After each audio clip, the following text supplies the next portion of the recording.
Bismillahirrahmanirrahim. Qala al-musannifu rahimahumullahu ta'ala wa nafa'ana bihi wa bi'ulumihi fid dharain amin.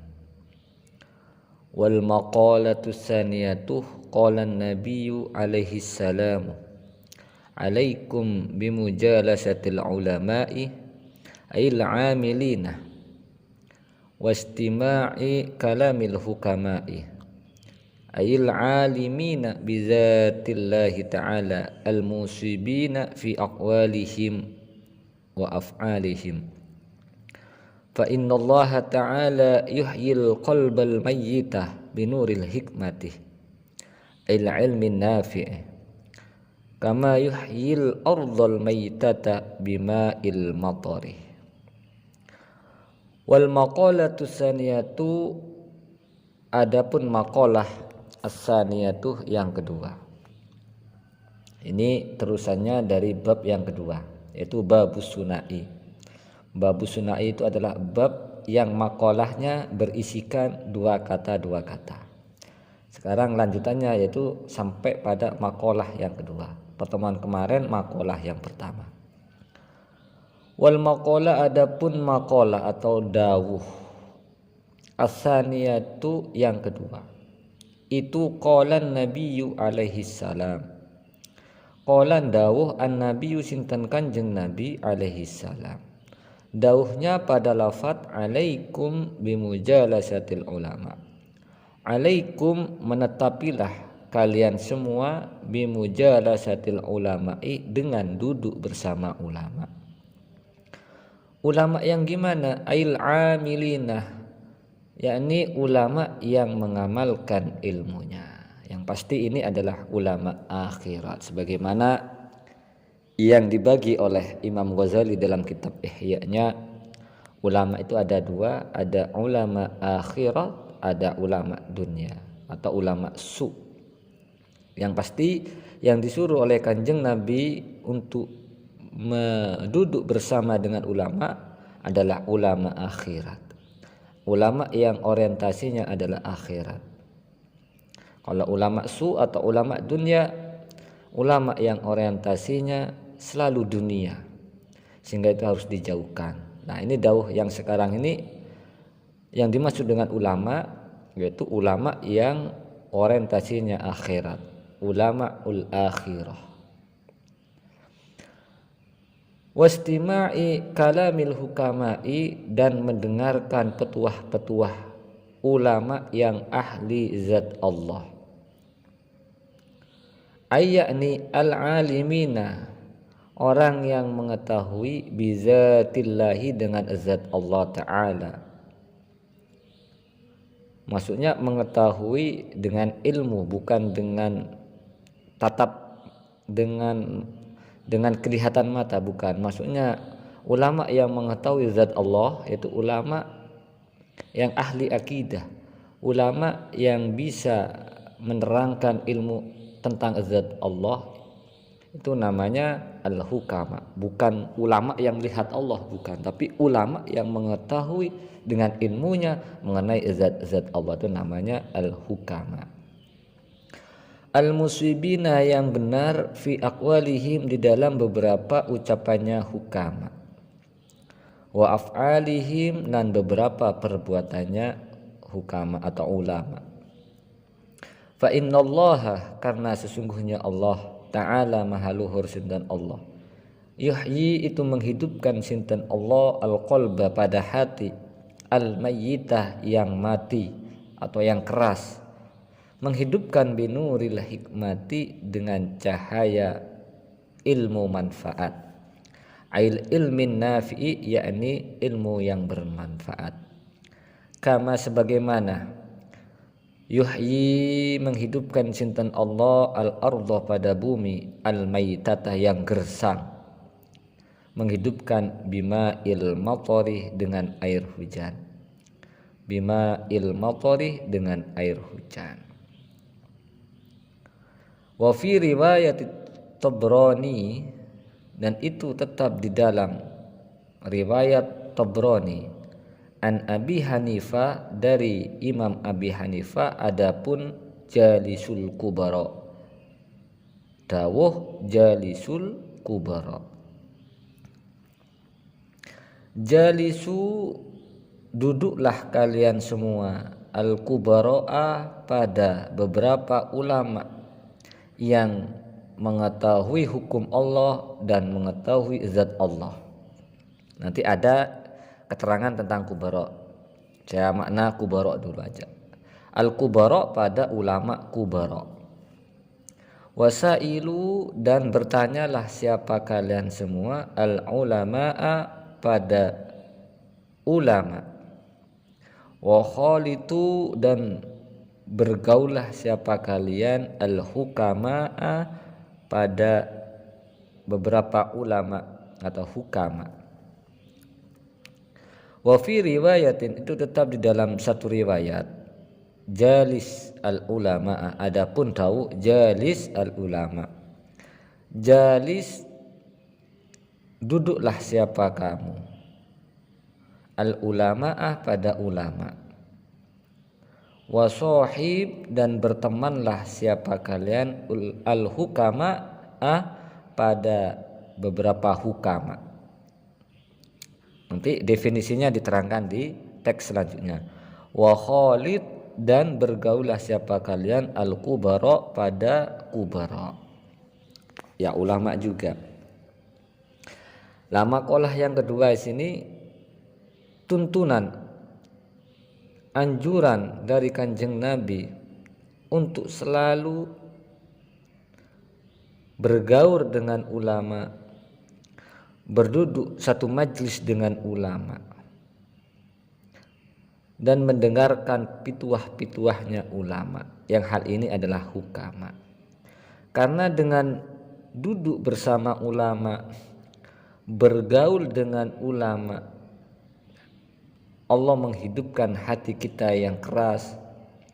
Allah akan menghidupkan hati kita yang penuh dengan nafsu,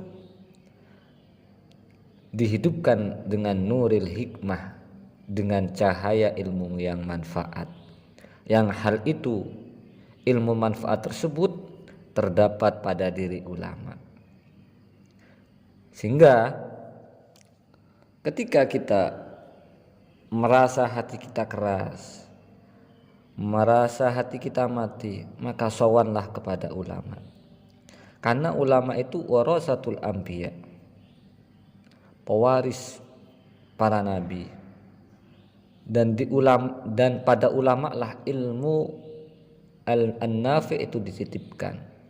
Sehingga orang yang selalu mujalasah dengan ulama, orang yang selalu mendengarkan pituah-pituahnya para ulama, maka hatinya akan bercahaya.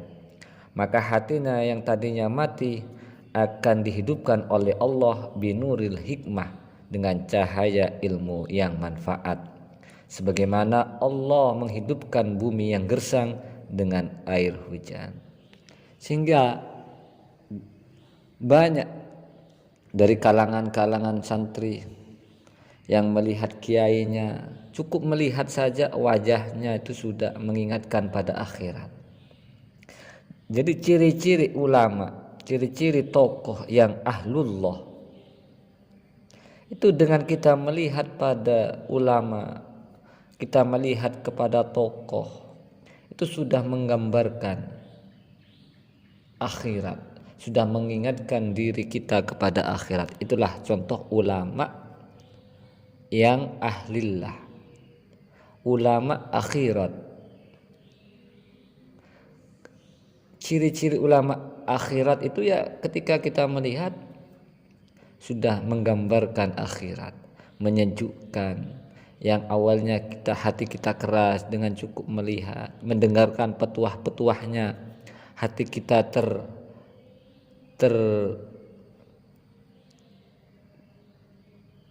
terketuk, sehingga hati keras tadi menjadi lembut, disinari oleh ilmu manfaatnya. Dalam riwayat lain dari Imam At-Tabrani dari Abi Hanifah, jalisul kubara wasailul ulama wa khalitul hukama. Cuma dibolak-balik.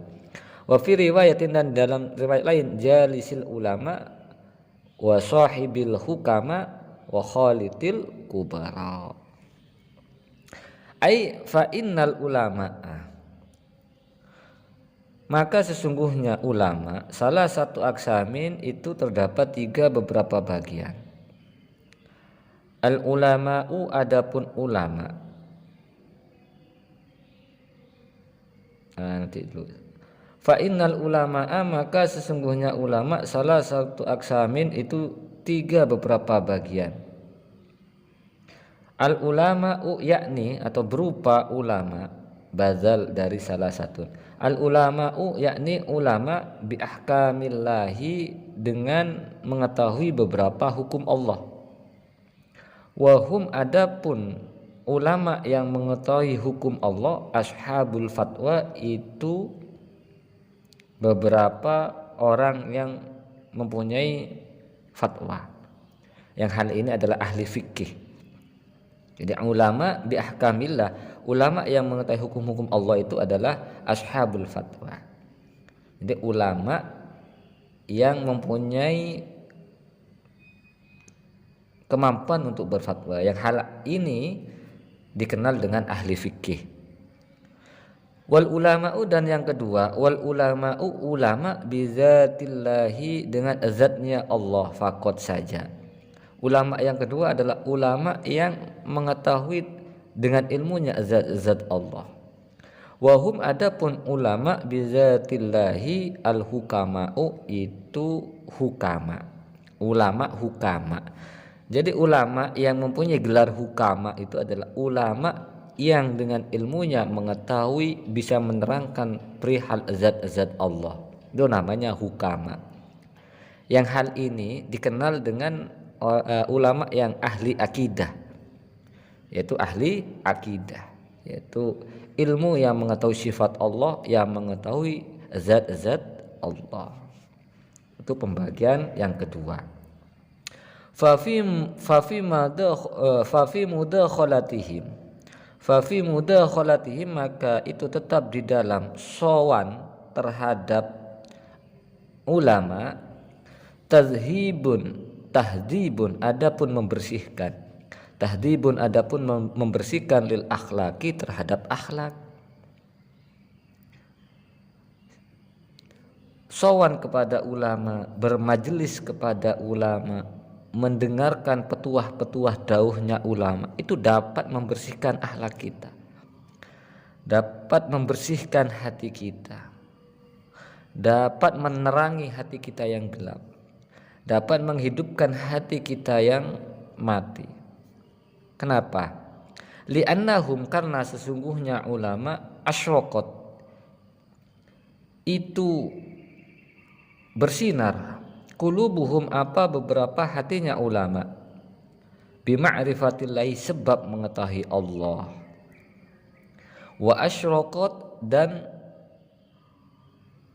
bersinar, asraruhum, apa beberapa rahasia-rahasianya ulama, bi anwari jalalillahi, sebab cahaya-cahaya keagungan Allah.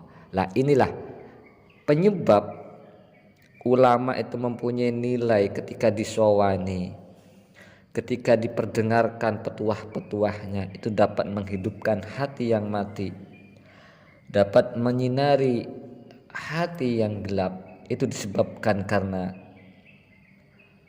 di hati para ulama itu terdapat ma'rifatullah, di hati ulama itu terdapat asroruhum, rahasia-rahasia, bi anwari jalalillah, disebabkan oleh cahaya-cahaya keagungan Allah. Oleh karenanya sering-seringlah mendengarkan petuah-petuah para ulama, sering-seringlah kita bermujalasah, duduk bareng bersama ulama, sering-seringlah kita menghadiri majelis-majelis ilmu yang diisi oleh para ulama yang amilinah, ulama yang mengamalkan ilmunya. Selanjutnya wal ulama'u, yang ketiga, wal ulama'u, dan ulama bil qismaini, dengan meliputi dua bagian. Bil qismaini, dengan meliputi dua bagian. Maksudnya dia juga ahli hukum dan juga ahli zat Allah. Itu namanya al ulama bil qismaini. Kan yang pertama al ulama bi ahkamillah, itu ulama yang mengetahui hukum-hukum Allah yang dikenal dengan ashabul fatwa. Yang kedua adalah al ulama bi zatillah, ulama yang mengetahui zat-zat Allah dengan ilmunya. Lah yang ketiga ini ada ulama yang mencakup keduanya, yaitu di ulama yang mengetahui hukum Allah dan juga mengetahui dengan ilmunya zat-zat Allah dan sifat-sifatnya Allah. Wahum, adapun al ulama bil qismaini, wahum, adapun ulama bil qismaini al kubara'u, itu ulama kubara. Jadi ulama yang mengetahui hukum-hukum Allah, ulama yang mengetahui zat-zat Allah dan sifat-sifatnya, itu adalah dikenal dengan kubara. Jadi ulama yang menguasai dua bidang hukum Allah dan bidang zat Allah, namanya kubara. Kalau hanya mengetahui hukum-hukum Allah, ya jenenge atau namanya ashabul fatwa. Kalau hanya mengetahui zat Allah, namanya al-hukama. Kalau ulama itu mengetahui zat Allah dan juga mengetahui hukum-hukum Allah, itu namanya al-kubara. Namanya al-kubara. Fa inna mukhalata ahlillahi, maka sesungguhnya menyowani atau bertemu atau menggauli ahlillahi, orang yang ahli kepada Allah. Taksibu itu mempengaruhi. Taksibu itu mempengaruhi apa? Mukhalatah, ahwalan, pada beberapa keadaan saniyatan yang baik. Sesungguhnya katanya Imam Nawawi Al-Bantani, menghadiri atau bertamu kepada ulama, menghadiri majelis ulama,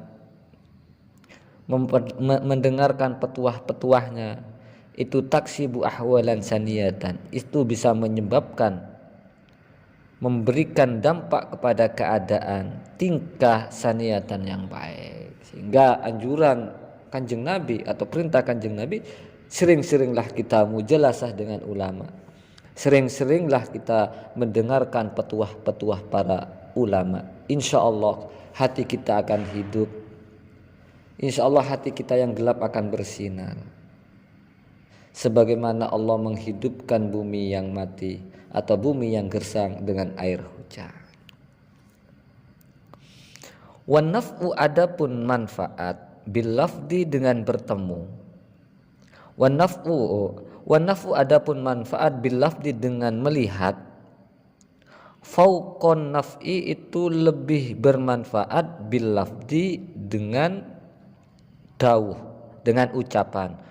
Fauqon naf'i, itu lebih tinggi manfaat, bil lafdi, dengan ucapan. Jadi ulama manfaatnya dengan melihat, atau melihatnya ulama itu memberi pengaruh, itu lebih besar daripada petuah-petuahnya. Ya, jadi ada ulama yang tipenya dengan dilihat ulama itu maka akan memberikan manfaat.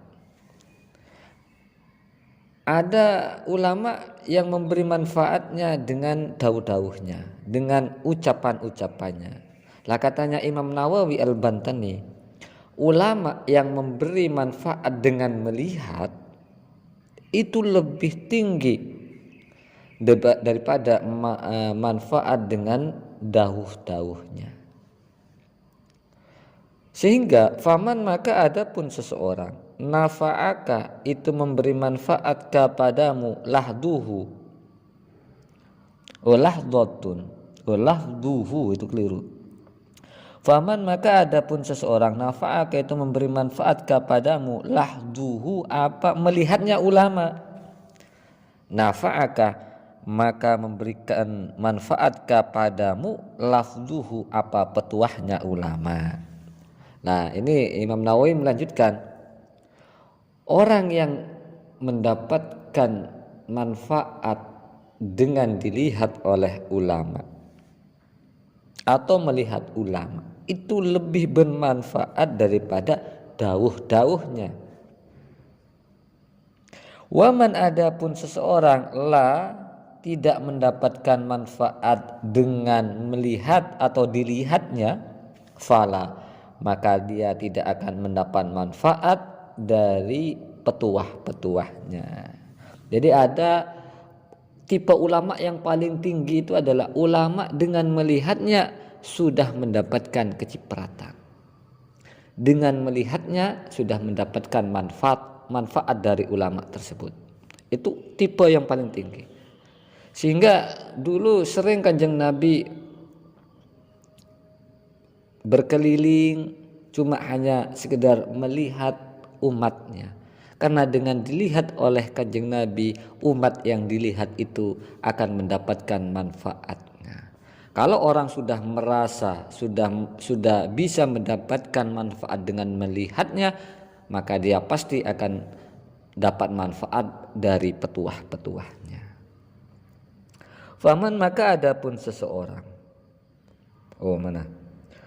Wa kana as-Sahrawardiyu, wa kana dan ada as-Sahrawardiyu. Siapa ulama sinten Imam Sahrawardi.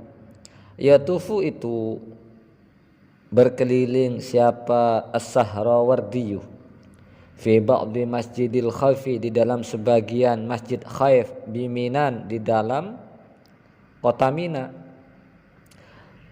Yatasoffahu, seraya memandangi, yatasoffahu seraya memandangi siapa Imam As-Sahrawardiyu al-wujuha, pada beberapa wajah. Faqilah, maka dikatakan, apalahu, terhadap Sahrawardi, fihi, di dalam yatasoffahul wujuh, fihi, di dalam yatasoffahul wujuh, yaitu melihat wajah-wajah. Sehingga Imam Sahrawardi dulu tuh sering berkeliling di sebagian Masjid Al-Khaif yang ada di Mina. Imam Sahrawardi tersebut selalu melihati orang-orang yang ada di sana. Bertemu si A dilihati, bertemu dengan si B dilihati. Dia cuma berkeliling Masjid Khaif yang ada di Mina, cuma tujuannya melihat wajah-wajah rakyatnya, umatnya. Sehingga dikatakan atau ditanyakan, Syekh Imam Sahrawardi, kenapa kamu kok selalu memandangi wajah-wajah mereka? Ditanyakan kepada Imam Sahrawardi. Maka Imam Sahrawardi menjawab, faqalah, maka menjawab siapa Imam As-Sahrawardi, inna lillahi ibadan, inna, sesungguhnya, lillahi itu bagi Allah, atau lillahi itu bagi Allah, ibadan, apa beberapa hamba. Sesungguhnya Allah itu mempunyai hamba. Tanya, idza nadharu, di dalam ketika melihat siapa ibadan, siapa hamba, ila saksin, terhadap seseorang, aksabu, maka memperoleh siapa, atau aksabu, maka memberikan manfaat, memberikan dampak siapa ibadan, hu, pada seseorang. Fa'ana, maka adapun saya, atlubu, itu mencari siapa saya, zalikah, pada hal itu, atau sa'adah, zalikah, pada sa'adah. Lah dijawab oleh Imam Sahrawardi, sesungguhnya Allah itu memiliki atau memberikan kepada hambanya, ketika hamba tersebut, yang pastinya ulama hamba ini, ketika melihat kepada seseorang, maka dengan penglihatannya itu akan memberikan dampak, akan memberikan efek, yaitu sa'adatan, kebahagiaan. Lah oleh karenanya saya mencari itu, katanya Imam Sahrawardi. Makanya di Jawa ini atau khususnya di Indonesia itu ada sowan kepada tokoh, sowan kepada kiai, sowan kepada ulama. Itu tujuannya tiada lain satu, kita tabarukan, mencari berkah dari ulama tersebut, dari kiai tersebut. Selain itu juga dengan kita dipandang oleh kiai, dengan dipandang oleh ulama, maka pandangan ulama itu akan memberikan pancaran ilmu yang manfaat, memberi pancaran sehingga hati kita yang mati menjadi hidup, yang awalnya hati kita gelap menjadi tersinari dengan penglihatan ulama. Sehingga dalam keterangan tadi, ulama dengan melihatnya saja itu memberikan manfaat, pasti dengan dauh-dauhnya juga akan memberi manfaat. Jika tidak, maka tidak akan dauh-dauhnya memberi manfaat. Jadi ulama yang sebenarnya dengan melihatnya, atau ulama akhirat dengan melihatnya saja, beliau atau ulama tersebut akan memberikan manfaat. Sehingga banyak tradisi khususnya di Indonesia, sowan kepada kiai ya tujuannya adalah tabarruk, bisa juga tujuannya adalah biar dilihat oleh seorang kiai yang notabene ulama, sehingga dengan dilihat oleh para kiai, oleh ulama, sehingga memberikan dampak kepada diri kita yang awal hati kita keras menjadi lembut, yang awalnya hati kita gelap menjadi tersinari oleh ilmu manfaat, oleh nur yang diberikan Allah kepada ulama tersebut. Selanjutnya qala Nabi sallallahu alaihi wasallam, qala bersabdaan Nabi sinten Kanjeng Nabi pada lafaz sayati zamanun ala ummati, sayati akan datang zamanun apa masa, ala ummati terhadap umatku. Ini akan datang, mungkin sekarang sudah terjadi ini insyaallah. Sayati akan datang zamanun apa zaman, ala ummati terhadap umatku, yafiruna seraya meninggalkan siapa umatku, minal ulama'i dari ulama, wal fuqaha'i dan fuqaha, orang yang ahli fikih. Oleh karenanya fayabtali, maka akan memberikan ujian, cobaan, hum pada umatku, Allahu sinten Allah bisalasi balayatin atau baliyatin, dengan 3 beberapa cobaan. Ulaha adapun yang pertama dari 3 itu, yarfa'u menghilangkan atau mengangkat Allah sinten Allah al barakatah kepada keberkahan, min kasbihim dari pekerjaannya umat, min kasbihim dari pekerjaan umat. Nah, ini Kanjeng Nabi dawuh atau bersabda, akan datang suatu zaman terhadap umatku lari dari ulama, meninggalkan ulama, lebih-lebih memusuhi ulama ataupun fuqaha. Maka janji Allah, kata Kanjeng Nabi, maka Allah akan memberikan cobaan kepada umat tersebut dengan 3 cobaan. Yang pertama, Allah akan mengangkat berkah dari pekerjaannya. Nah, ini sudah marak, ulama diadu domba, ulama dikecam, ulama selalu dibuat hoax. Itu bentuk dari yafiruna minal ulama. Sehingga Allah akan memberikan cobaan kepada umat tersebut dengan 3 cobaan. Yang pertama, Allah akan mengangkat berkah atas pekerjaannya. Wasaniyatu, dan yang kedua, yusallitu. Wasaniyatu adapun yang kedua, yusallitu itu memberikan pemimpin Allah sinten Allah, alaihim terhadap umat, sultanan pada pemimpin zaliman yang zalim. Sehingga kalau kita selalu memusuhi ulama, kita meninggalkan ulama, tidak memperdengarkan pituah-pituahnya, maka cobaan yang kedua adalah Allah akan memberikan kita pemimpin-pemimpin yang zalim. Wasalisuna, adapun yang ketiga ini yang lebih parah. Wasalisu, adapun yang ketiga, yakhrujuna, keluar siapa umat, yakhrujuna keluar siapa umat, minad dunya, dari dunia, bighairi imanin, dengan tanpa membawa iman. Na'udzubillahi min dzalik.